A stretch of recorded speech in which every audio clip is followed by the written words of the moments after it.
दोस्तों, क्या आप जानते हो कि सीबीएसई बोर्ड से हर साल लगभग 40 लाख से भी ज़्यादा बच्चे एग्जाम में बैठते हैं। और वहीं अगर यूपी बोर्ड की बात करें तो यूपी बोर्ड से लगभग 50 लाख से भी ज़्यादा बच्चे एग्जाम में बैठते हैं। तो जरा सोचिए, इतने सारे बच्चों में कोई एक बच्चा टॉप करता है तो उस बच्चे में ऐसी क्या खासियत होगी, उस बच्चे में ऐसी क्या स्पेशलिटी होगी कि वो इतनी सारी भीड़ में से अलग अपनी पहचान बनाता है। क्या उसका मन नहीं करता होगा यार पहले खेल लेता हूँ फिर पढ़ाई करूंगा, या अभी सो लेता हूं फिर सो करके उठूंगा फिर पढ़ाई करूंगा, या अब दिन भर फोन चलाता हूं फिर बाद में फोन चलाने के बाद पढ़ाई करूंगा। बिल्कुल करता होगा दोस्तों। इस दुनिया में ऐसा कोई नहीं होगा जिसे आराम पसंद है। हम सबको आराम पसंद है, बस फर्क इतना है कि कुछ को फोकट में आराम करना पसंद है और कुछ लोग चाहते हैं कि पहले अपनी मंजिल को पालूं, फिर तो सारी जिंदगी आराम करने के लिए है। देखिए दोस्तों, अगर आपको भीड़ से अलग हटकर पहचान बनानी है तो आपको भीड़ से अलग हटकर मेहनत भी करनी होगी। देखिए, ये दुनिया आपकी कोशिशों को नहीं देखेगी, आपकी कामयाबी देखेगी कि आप 10-10 घंटे 15-15 घंटे पढ़ाई कर रहे हो, लेकिन आपका मार्क्स आ रहा है 60% या 70%, तो कोई मतलब नहीं होगा दोस्तों। कोई नहीं देखेगा आपके 10 घंटे या 15 घंटे। वहीं अगर आप 4 से 5 घंटे ही पढ़ते हो लेकिन अगर आप 90% ले आते हो तो सारी दुनिया आपकी वाहवाही करेगी, सारी दुनिया आपके लिए तालियां बजाएगी। तो बस आपको अब सोचना है कि मुझे किस तरह से पढ़ाई करनी है, किस तरह से अपने स्टडी को मुझे इंप्रूवमेंट लानी है ताकि मैं अपने मार्क्स में इंप्रूवमेंट ला पाए।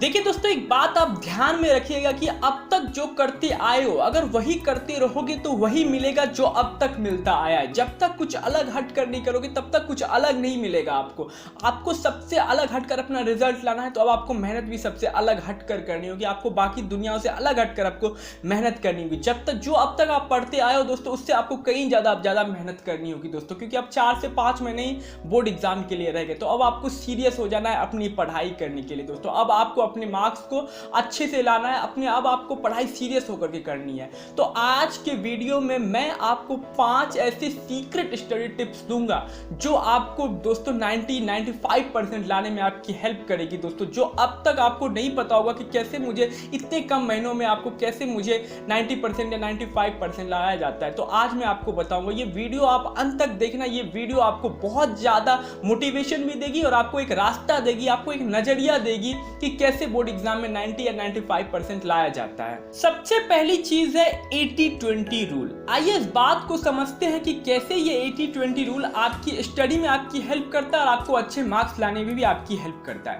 कहते हैं दोस्तों कि हमारा जो 20% एफर्ट होता है वही हमें 80% रिजल्ट ला करके देता है। कहते हैं कि एग्जाम में जो 80% क्वेश्चंस आते हैं वो आपके सिर्फ और सिर्फ 20% सिलेबस से ही आते हैं। तो आपको क्या करना है कि आपको अपने सिलेबस के सिर्फ 20% को ही पढ़ना है दोस्तों, वही आपको 80% रिजल्ट ला करके देगा। आपको सिर्फ और सिर्फ अपने सिलेबस के 20% हिस्सों पर फोकस करना है। अब सवाल ये उठता है कि हम कैसे पहचाने वो 20% सिलेबस क्या है, कैसे पहचाने कि वो 20% सिलेबस कौन सा है जिससे एग्जाम में क्वेश्चन आएंगे। तो सिंपल है, इसका आंसर सिंपल है दोस्तों, वो है प्रीवियस ईयर पेपर। आप अपने प्रीवियस ईयर के पेपर को उठा करके देखो, आपको खुद ब खुद अंदाजा लग जाएगा कि वो 20% सिलेबस क्या है। हम सबको पता है दोस्तों कि ओम्स लॉ बहुत ज्यादा इंपॉर्टेंट है, हम सबको पता है कि पाइथागोरस थ्योरम बहुत इंपॉर्टेंट है, हम सबको पता है कि इलेक्ट्रिक मोटर बहुत ज्यादा इंपॉर्टेंट है। ये सबसे एग्जाम में क्वेश्चन आते ही आते हैं। तो दोस्तों बस आपको इसी तरह से कुछ चुनिंदे क्वेश्चन ढूंढने अपने प्रीवियस ईयर पेपर से, आपको खुद ब खुद अंदाजा लग जाएगा कि वो 20% सिलेबस क्या है और आप उन्हीं 20% सिलेबस पे बहुत अधिक फोकस करो। आपके रिजल्ट अब ऑटोमेटिक आपको अच्छे आएंगे दोस्तों।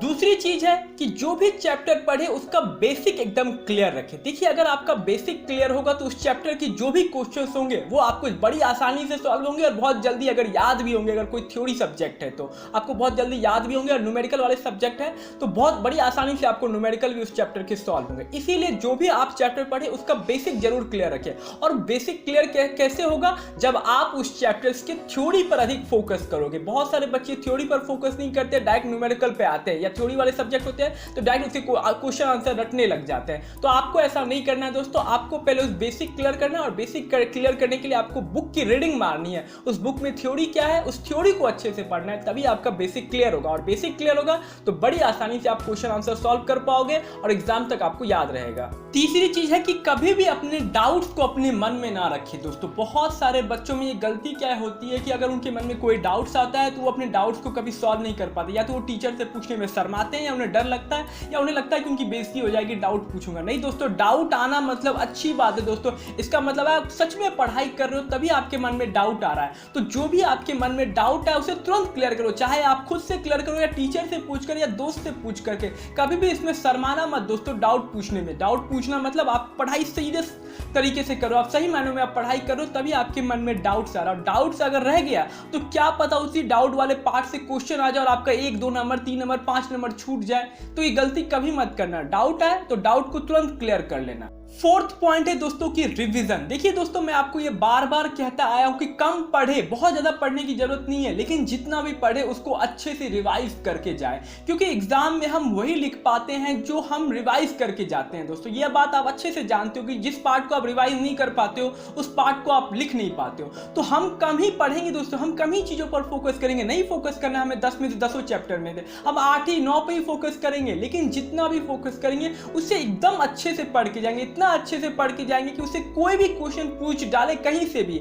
हमसे एक भी क्वेश्चन ना छूटे। दोस्तों इस तरह से आपको पढ़ाई करनी है। तो आप जो भी पढ़े दोस्तों उसका रिवीजन जरूर करें आप टाइम टू टाइम पर, उससे वो चीजें आपके दिमाग में एकदम बैठ जाएगी, कंठस्थ हो जाएगी वो आपको।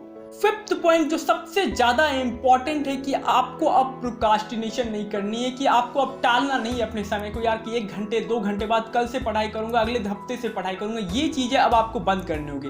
अब आपके पास सिर्फ 4 से 5 महीने रह गए हैं बोर्ड एग्जाम के लिए। ये 4 से 5 महीने आपके लिए बहुत इंपॉर्टेंट है दोस्तों, इसीलिए आप इसमें जमकर पढ़ाई कर लो, जमकर मेहनत कर लो, ताकि आपका रिजल्ट आपको सबसे अच्छा आए। आपका रिजल्ट जो अब तक आपके स्कूल में, आपके कॉलेज में, आपके शहर में किसी का नहीं, वो आपका है। तो ये तभी आएगा जब आप एक्स्ट्रा ऑर्डिनरी मेहनत करोगे, आप सब कुछ को त्याग दोगे, अपने आलस वगैरह को, फोन वगैरह दोस्त सब कुछ को त्याग दोगे, तभी आपका रिजल्ट अच्छा आएगा। तो आप प्रोक्रास्टिनेट मत करें और सिर्फ पढ़ाई पर फोकस करें। तो दोस्तों ये थी कुछ बातें जो आपकी स्टडी में आपको बहुत ज़्यादा हेल्प करेगी। मैं उम्मीद करूंगा कि आपको वीडियो बहुत अच्छी लगी होगी और आपको सारी बातें आराम से आपको अच्छे से समझ में आ गई होगी। तो अगर आपको वीडियो अच्छी लगे तो वीडियो को लाइक जरूर कर दें और चैनल को प्लीज़ सब्सक्राइब कर ले और बेल आइकन को जरूर प्रेस कर ले, ताकि जब भी हमारी कोई अगली वीडियो आए तो उसका नोटिफिकेशन आपको जल्द से जल्द मिले।